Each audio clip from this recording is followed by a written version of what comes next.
तो पिछले एपिसोड में हमने देखा था कि डेमोनिक चू होलिसॉन प्लेस पे आके कल्टीवेट कर रहा था, पर अचानक से उसके माथे के ऊपर एक करेज आके रुकता है और उसी करेज पे एक अननोन प्रिंसेस की कैरेक्टर अपेयर होती है। तो चलो अब हम कहानी के आगे बढ़ते हैं। हमें करेज को दिखाता है, उसी करेज के अंदर हमें दो मेड को दिखाती है। वहीं पे एक मेड कह रही थी कि वाओ, तो यही है ताइजो होली ग्राउंड, कितना ज्यादा अमेजिंग है। वहीं पे एक दूसरा मेड कह रही होती है ये जगह तो हमारे रॉयल प्लेस से कई गुना बड़ा है। तभी उन दोनों मेड के सामने हमें एक लड़की को दिखाती है जो कह रही होती है अरे तुम तो नहीं इतना भी शौक मत हो, ये ताइजो होली ग्राउंड साउथर्न रिलम का एब्सोल्यूट डोमिनेट फोर्सेस होने के कारण जरूर ये टेरिटरी बहुत ज्यादा ह्यूज होना चाहिए। तो ये एक नॉर्मल सी बात है। तभी हमें बताया था कि इस लड़की का क्या आइडिया है। ग्रेट मिंग एम्पायर का 7th प्रिंसेस है, नाम है जू यूई। तभी सीन शिफ्ट होता है, हमें नीचे डेमोनिक चू को दिखाता है जिसका नजर सीधा प्रिंसेस की तरफ जाता है। फिर वो मन ही मन में कह रहा होता है ये लड़की जू बायू की तरह क्यों लग रही है, क्या ये लड़की जू बायू का डिसेंडेंट है। पर तभी अचानक हमें दिखाया था कि डेमोनिक चू के सामने एक फ्लावर अपेयर होता है। डेमोनिक चू थोड़ा शॉक में रहता है, फिर वो उस फ्लावर को अपने हाथ पे लेता है और उस फ्लावर को अपने हाथ पे लेते ही वो एक छोटा सा स्माइल करता है। फिर वो मन ही मन में कह रहा होता है ओ तो सिस्टर हुआ अभी मेरे बारे में सोच रही है। सीन शिफ्ट होता है, लंबा समय गुजर के रात हो गया होता है और वहीं पे हम डेमोनिक चू को देखते हैं जो अपने फ्लाइंग बोट पे चढ़ के कहीं पे जा रहा होता है। पर अचानक से उसके सामने चांदनी रात पे फूल की खेतों पे एक सुंदर सी लड़की खड़ी रहती है और उस लड़की को देखने के बाद डेमोनिक चू कह रहा होता है सिस्टर हुआ। तभी हमें फाइनली उस लड़की को दिखाती है। वो लड़की कोई और नहीं एल्डर हुआ रहती है और अगर आप सके तो पता ही है एल्डर हुआ कौन है, तायसुजी है। तायसुजी अपना भेष बदल के डेमोनिक चू से मिलने के लिए आती है। फिर उसके बाद ही हम एल्डर हुआ को देखते हैं जो डेमोनिक चू की तरह मूर्ति है और वहीं पे डेमोनिक चू कह रहा होता है मैंने अभी भी तुम्हारी फ्लावर को रिसीव किया और मैं जल्दबाजी पे यहाँ पे आ गया। डेमोनिक चू की ये बातों को सुनने के बाद एल्डर हुआ कह रही होती है कंग्रेचुलेसन, तुम तुम्हारे कल्टिवेशन पे फिर से एडवांस हो गए हो। उसके बाद ही वो मन ही मन में कह रही होती है तो मेरे फ्लावर को वो रिसीव करने के बाद वो जल्दबाजी पे मेरे पास आ गए। तभी डेमोनिक चू कह रहा होता है कि ये छोटा सा इंप्रूवमेंट कुछ भी नहीं है, वैसे सिस्टर हुआ तुम हर दिन बहुत ज्यादा सुंदर होती जा रही हो। फिर उसके बाद ही वो सिस्टर के करीब आके सिस्टर के हाथ को पकड़ लिया होता है। फिर वो कह रहा होता है मैंने कुछ ही समय पहले होली मास्टर से हमारे मैरिज के बारे में मेंशन किया था और क्या तुम गेस कर सकती हो होली मास्टर ने क्या कहा। डेमोनिक चू की बातों को सुनने के बाद ही हमें एल्डर हुआ को दिखाती है जो थोड़ा उदास हो जाती है। फिर वो डेमोनिक चू के पास से अपने हाथ को हटा लेती है। उसके बाद ही वो धीमे साथ में कह रही होती है जरूर वो राजी नहीं होगी क्योंकि हम एक दूसरे के लिए सुटेबल नहीं है, शायद इसी कारण वो राजी नहीं हुई है। पर हमें डेमोनिक चू को दिखाता है जो सिस्टर के हाथ को पकड़ने के बाद सिस्टर के बहुत ज्यादा करीब चला जाता है। फिर वो कह रहा होता है होली मास्टर ने कहा कि अगर तुम राजी हो जाती हो तो वो हम दोनों के मैरिज को परमिशन दे देगी। भाई पे डेमोनिक चू मन में कह रहा होता है कि वाओ सिस्टर हुआ की हैंड कितना ज्यादा सॉफ्ट है। तभी में सिस्टर हुआ को दिखाती है। डेमोनिक चू की ये सब बातों को सुनने के बाद वो ब्लास्टिंग करने लगती है, अपने मुंह को दूसरी तरफ घुमा लिया होता है। फिर वो कह रही होती है क्या तुम्हें लगता है कि मैं इस मैरिज पर राजी हो जाऊंगी।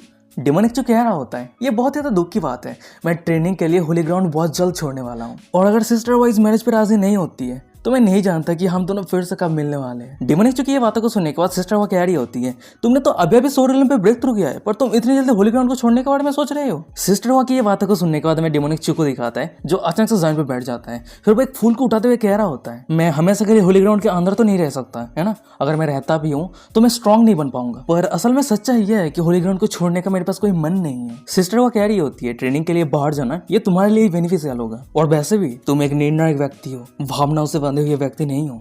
सिस्टर हुआ की ये बातों को सुनने के बाद हमें डेमोनिक चू को दिखाता है अपने हाथ पे जो फ्लावर रहता है वो सिस्टर के बालों पे रख देता है। फिर वो कह रहा होता है किसने कहा निर्णायक होने का एक भावनात्मक होने से कुछ लेना देना है। फिर उसके बाद हम डेमोनिक चू को देखते हैं जो सिस्टर हुआ के बहुत ही ज्यादा करीब आ जाता है। फिर वो कह रहा होता है क्या तुम महसूस नहीं कर पा रही हो मेरे ये भावुक दिल की धड़कन। फिर डेमोनिक चू धीरे धीरे सिस्टर हुआ के होठों की तरफ आगे बढ़ रहा होता है। फिर उसके बाद ही वो अचानक से सिस्टर हुआ को किस कर लेता है और उसी कारण हमें सिस्टर हुआ को दिखाती है जो बहुत ज्यादा शॉक हो जाती है, ब्लास्टिंग करने लगती है और वो धीरे धीरे खुद को शांत करती है। उसके बाद ही वो भी डेमोनिक चू को किस करने लगती है। फिर हमें दिखाते हैं कि उन दोनों को जो होठों पे होठ लगा के किस कर रहा होता है वो दोनों एक दूसरे को प्यार की गहराई की नजरों से देखने लगता है। डेमोनिक चू कह रहा होता है सिस्टर हुआ और वहीं पे सिस्टर हुआ कह रही होती है चूजियन। और अचानक से हम सिस्टर हुआ को देखते हैं जो थोड़ा गुस्सा हो जाती है। फिर वो ब्लास्टिंग करती है, मन में कह रही होती है ये मेरी फास्ट किस थी। फिर वो डेमोनिक चू के ऊपर चिल्लाते हुए कह रही होती है तुम बैड बॉय। और वहीं पे डेमोनिक चू कह रहा होता है कि सिस्टर हुआ गुस्सा मत हो, मैं खुद को संभल ही नहीं पाया, प्लीज शांत हो जाओ। पर हम सिस्टर हुआ को देखते हैं जो गुस्सा करते हुए अपने मुंह को दूसरी तरफ घुमा लिया होता है। फिर वो कह रही होती है नेक्स्ट टाइम ऐसा नहीं होना चाहिए, ठीक है। ये बातों को सुनने के बाद हमें डेमोनिक चू को दिखाता है जो पीछे से सिस्टर हुआ को हग कर लिया होता है। फिर वो कह रहा होता है अच्छा ठीक है मैं तुम्हें नेक्स्ट टाइम जब किस करूंगा मैं तुम्हें पहले ही बता दूंगा। पर सिस्टर हुआ क्या तुम्हें पता है तुम गुस्से में भी इतना जेंटल हो तो मैं तुम्हें प्यार कैसे नहीं कर सकता। डेमोनिक चू की ये बातों को सुनने के बाद मेरी सिस्टर हुआ को दिखाती है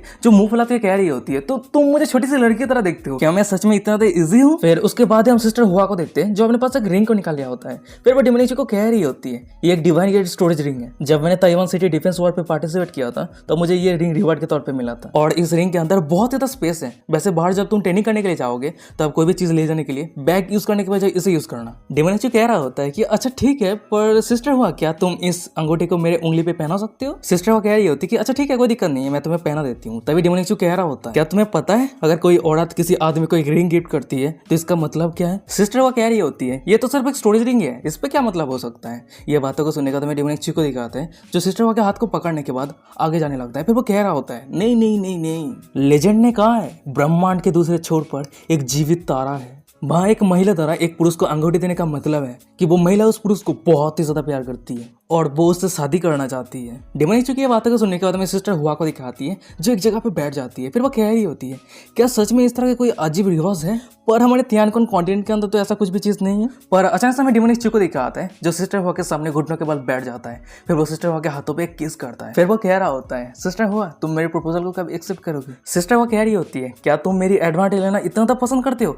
ये बातों को सुनने का डिमोनिची कह रहा होता है क्योंकि मैं तुम्हें बहुत ज्यादा प्यार करता हूँ। देखो मेरा मास्टर भी इतना ज्यादा ब्यूटीफुल है, पर बताओ मैंने फिर भी मेरे मास्टर के ऊपर कोई भी एडवांटेज क्यों नहीं लिया। डिमोनिची की ये बातों को सुनने के बाद सिस्टर हुआ कह रही होती है अगर तुम तुम्हारे मास्टर के ऊपर एडवांटेज लेने का कोशिश करते हो तो तुम्हें बुरे डिसाइपल के तौर पर माना जाएगा। तभी डिमोनिची कह रहा था कि नहीं, मैं मेरे मास्टर को बहुत ज्यादा रिस्पेक्ट करता हूँ, मैं इस तरह की बातों को सोच भी नहीं सकता। डिमोनिची की ये बातों को सुनने के बाद मेरी सिस्टर हुआ को दिखाती है जो डिमोनिची के करीब आते हुए कह रही होती है अच्छा अगर ऐसी बात है तो क्या तुम मुझे यहाँ पे बुली करने के लिए आए हो। पर अचानक से डिमोनिची को दिखा आता है जो सिस्टर हुआ के कमर पे हाथ रखते हुए कह रहा होता है मैं मेरे सिस्टर हुआ को बुली करने के बारे में हिम्मत भी नहीं कर सकता। फिर उसके बाद ही वो सिस्टर हुआ के जंगे के ऊपर अपने हाथों के मांस से सहलाने लगता है और इसी कारण में सिस्टर हुआ को दिखाती है जो थोड़ा अनइजी फील करने लगती है, ब्लास्टिंग करने लगती है। फिर वो कह रही होती है नहीं चूजियन अभी नहीं, तुम लिटिल गाय तुम बहुत ज्यादा सेमलेस हो, देख के ऐसा लग रहा है कि मुझे तुमसे दूर रहने की जरूरत है। पर अचानक से डिमोनिची को दिखा आता है जो सिस्टर हुआ के हाथ को पकड़ लिया होता है। फिर वो कह रहा होता है मैं कोई लिटिल गाय नहीं हूँ, मैं एक बिग गाय हूँ।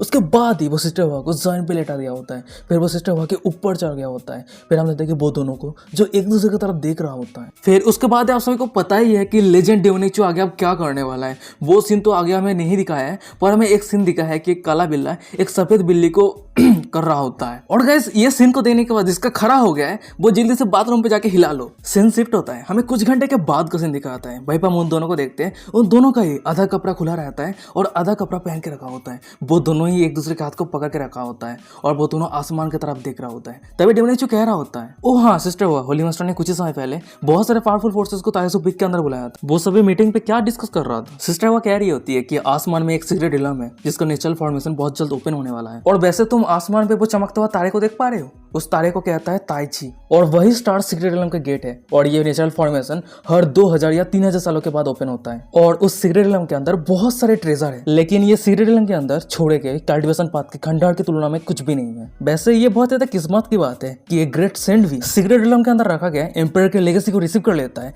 तो वो बहुत जल्द सेंट लॉर्ड पे ब्रेक थ्रू कर जाएगा। फिर उसके बाद ही वो पूरे कॉन्टिनेंट के अंदर स्ट्रॉन्गेस्ट कल्टिवेटर बन जाएगा। सिस्टर हुआ कि ये सब बातों को सुनने का तो मैं डिमोनिची को दिखा आता है जो थोड़ा सीरियस हो जाता है। फिर वो एक छोटा सा स्माइल करते हुए कह रहा होता है ये गेट कब ओपन होने वाला है। और गाइस यही आज का एपिसोड खत्म हो जाता है। वीडियो कैसा लगा मुझे कमेंट करके जरूर बताना। और हाँ डिमोनिची के हड़े पे ऑलरेडी उसका मास्टर और ताइसोजी ऐड हो गई है। आगे देखते हैं कि और कौन कौन लड़की ऐड होने वाली है। वैसे गाइस मुझे नहीं पता कि ये वीडियो को देखने के बाद आपको ये सीरीज कैसा लग रहा है, ये वीडियो कैसा लगा, ये स्टोरी कैसा लगा। पर मुझे पर्सनली जब मैंने इस स्टोरी को रीड कर रहा था ना, मतलब इस मानवा को रीड कर रहा था, मुझे तो भाई बहुत ही ज़्यादा इंटरेस्टिंग लगा, बहुत ही ज़्यादा अट्रैक्टिव लगा।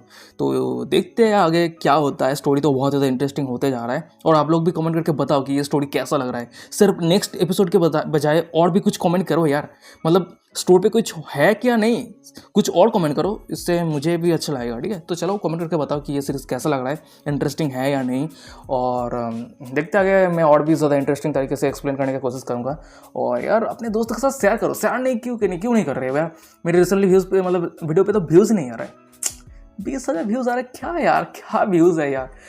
40,000 सब्सक्राइबर हो गया और व्यूज़ आ रहे हैं एक दिन में, क्या प्रॉब्लम चल रहा है भाई पता नहीं। बाकी के लोग वीडियो देख नहीं रहे क्या। तो चलो देखते हैं आगे क्या होता है। और हाँ अपने दोस्तों के साथ शेयर करता हूँ जो लोग इस तरह के वीडियो देखने में इंटरेस्टेड है। और वीडियो डिस्क्रिप्शन में इंस्टाग्राम का लिंक मिल जाए, जाकर जरूर फॉलो कर लेना। तो चलो आज का एपिसोड यही पर खत्म करते हैं। Bye bye.